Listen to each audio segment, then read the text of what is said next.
कडे जाय मित्र, ही आहे आपली बाद्याची राय.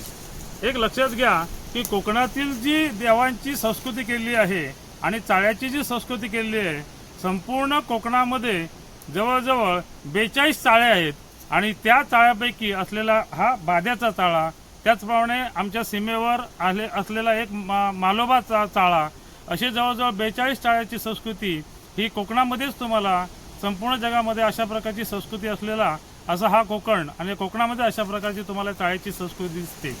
आणि ह्या चाळ्याचा जो मेन आहे तो उपरलकार सावंतवाडीचा, आणि अशा प्रकारचे हे सगळे चाळे या संपूर्ण वनशीने नटलेल्या अशा राईमध्ये आहेत. राई म्हणजे संपूर्ण झाडांचा समूह असलेली एक जागा, आणि अशा या जागेमध्ये ही देवस्थानं आपल्याला पाहायला मिळतात.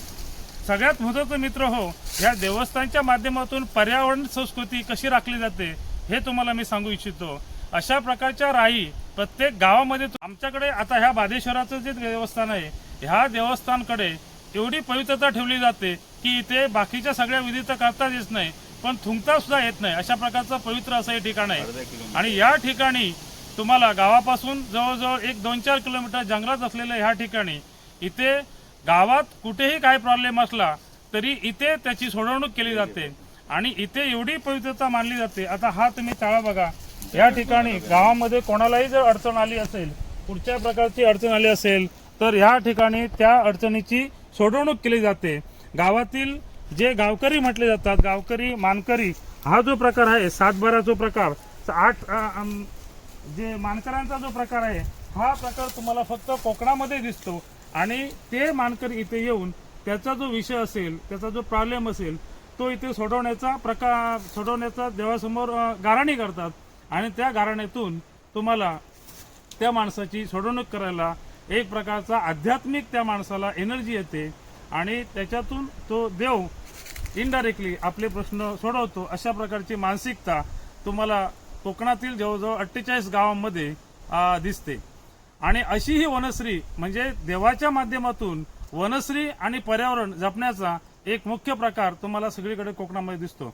आणि असे जे हे चाळे ज्या ज्या ठिकाणी आहेत, त्या ठिकाणी वनश्री आहेत, तिथे प्रचंड तुम्हाला झाडं दिसतीलच, झुडपं दिसतीलच, पण ह्याच्या पलीकडेही तिथे तुम्हाला बऱ्याच ठिकाणी पाणवळ बघायला मिळते.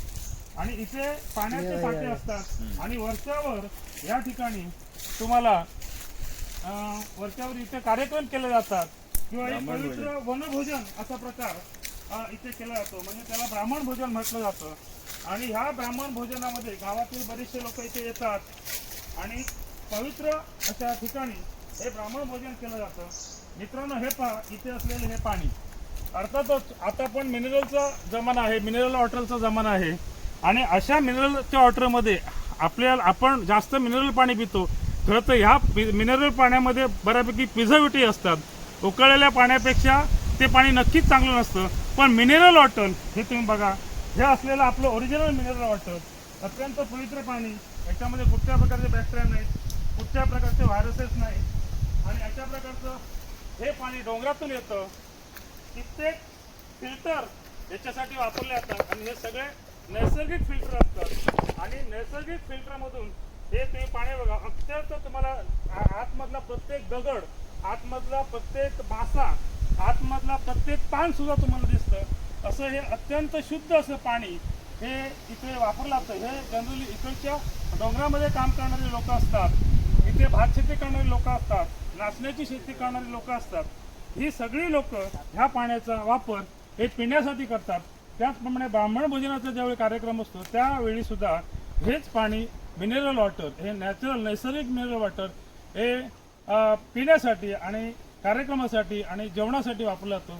तर मित्रो, अशा प्रकारच्या ज्या वनराई आहेत, देवाच्या माध्यमातून, गावाच्या माध्यमातून या वनराई ह्या आपण पुढे टिकवल्या पाहिजेत, आणि हीच आहे आपली कोकणाची संस्कृती. जय महाराष्ट्र.